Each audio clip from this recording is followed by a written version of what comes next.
Happy Friday, everybody. It is January 15th, and I was gonna do this video, and then I decided not to do it, and then I was like, well, I'll just do it. There's somebody might be interested. I'm not gonna play much today, but I wanted to let folks know that I bought a new guitar, and I hesitated on putting it on here because I didn't want to sound like I was, oh, look at me, I got a new guitar, but you know, we're all guitarists, I think, if you're following me, and you know, it's just cool stuff. And so I wanted to kind of show you what, and I don't think I've ever talked about the gear I use, but I figured I would. And now that I've got something else to show, I'll go through it. And you know, just for me personally, I've been using this, and you've probably seen it, and I don't know if anybody cared or was wondering, but I've got this Takamine. The model is a EG334SC. It's an acoustic electric. It's got a pickup and EQ and everything on it. It's been an awesome guitar. I love this guitar. I'll never get rid of it. But it's I wanted a higher end guitar, and specifically a Martin, and this is not a Martin. Sounds great. It's always done what I needed it to do. Never had an issue with it. Never taken it to a shop and had anything done. But again, it's just not a Martin. So I decided that I was going to do it, and I've been saving, I mean, probably 2.5 years now, just kind of squirreling money away. And I hardly ever use cash. That's just my way. But when I did, if I got like some change back that was, you know, less than 20 bucks or whatever, and it was floating around my wallet, I'd throw it in a little bank, and over time just accumulated enough to where I felt like I could buy a high-end guitar, and I found the right deal, and I did it. And so what I got, it is a Martin, and it's a D28 authentic 1937. It's so freaking cool. It's got the Adirondack top, and it's got the vintage tone system, so it sounds, you know, it's been baked, and so it sounds like a vintage guitar. It's meant to sound like one. I mean, I don't have a 1937 here to compare it to, but I'm assuming it does. It sounds amazing, regardless. It's got the herringbone inlay, and they built these to the specs of an actual 1937. And as the story goes, I've read about them and stuff, and they went to like they took it out of their museum, and they took it to the Smithsonian, and they had it gone through, and I think they put it through a CT scan or something. So everything on this guitar is the way it was done back then, basically to mimic that. Even the bracing, the way it's scalloped, the thicknesses, all of it is exact. And it's amazing. So it's got the Adirondack, like I said. It's got, you know, ebony on the fingerboard and the bridge plate. It's got the Madagascar rosewood back and sides and veneer on the headstock. It's got the Waverly open tuning machines. It's got all the vintage appointments, I suppose. It's what else can I tell you about it? It's got the, you know, the squares and diamond kind of snowflake inlays on the fretboard. Just a really, you know, it's not flashy by any means, and that's not who I am, but it's just a really well-made, beautiful guitar, and I'm proud of it. And I wanted to show you guys what I'm using, where I came from, and where I'm going. I also have two others. I have a little mini guitar, and actually I bought it for my wife, who also plays a little bit.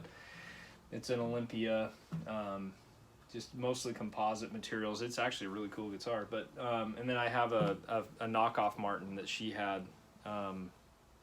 It's called a Hondo, and it's basically a D20 or D18. It's got the mahogany and spruce.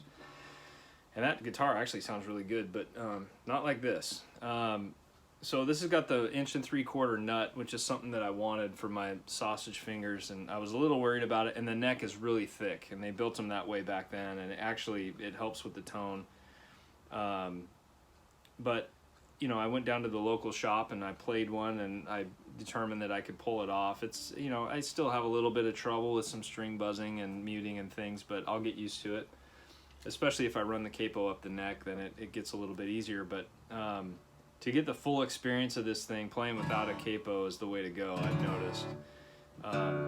just with intonation and volume and everything else. But anyway, I was just going to run through some chords. This is tuned down a full step, and I did that intentionally to kind of so you can hear the bass response to it, because that's what I like about a guitar, is whether it can really growl, and this one is amazing.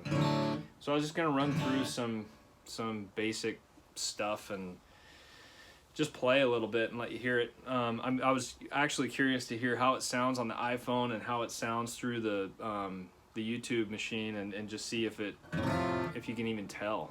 So anyway, I'll just run through some little riffs and things of different styles. So here we go.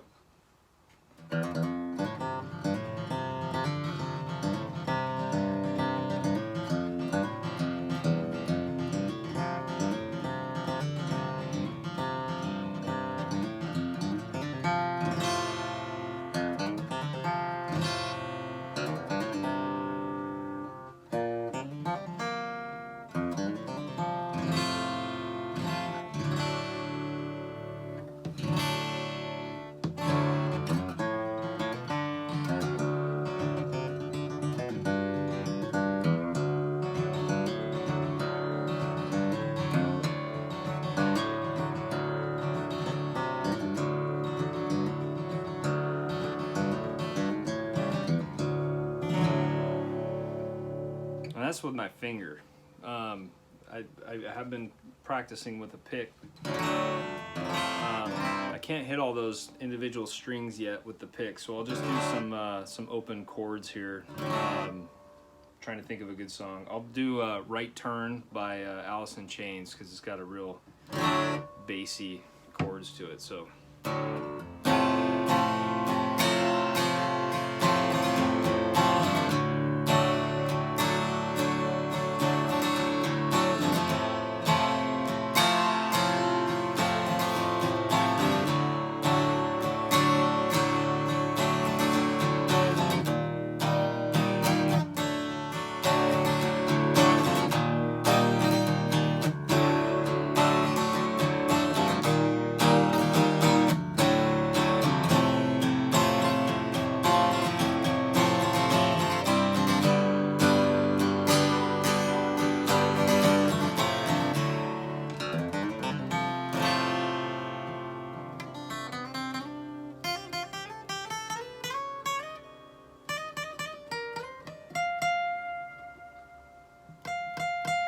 The intonation's amazing. I mean, if you can hold your finger down, it's gonna play.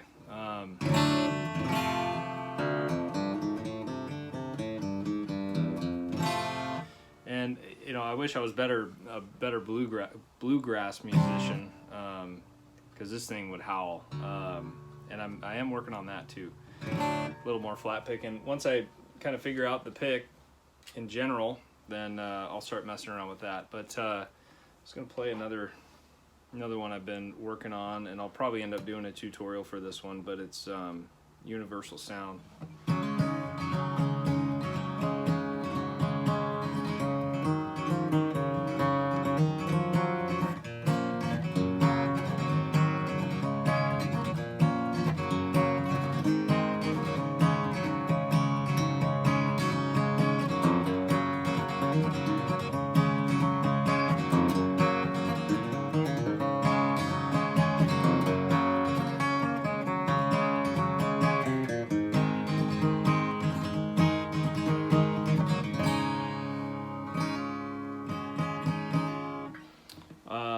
Yeah, it's freaking awesome. Oh, and then finger picking.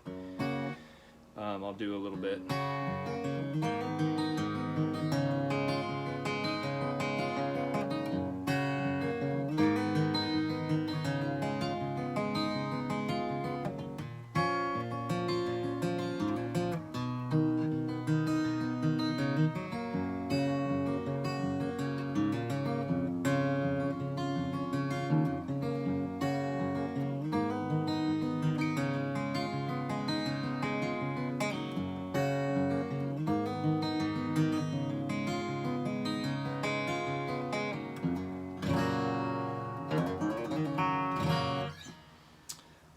So, that's my news. Man, I highly recommend. I mean Martin in general. But man, this thing is amazing. So anyway, that's it. I hope you guys have a great weekend, and see you next time.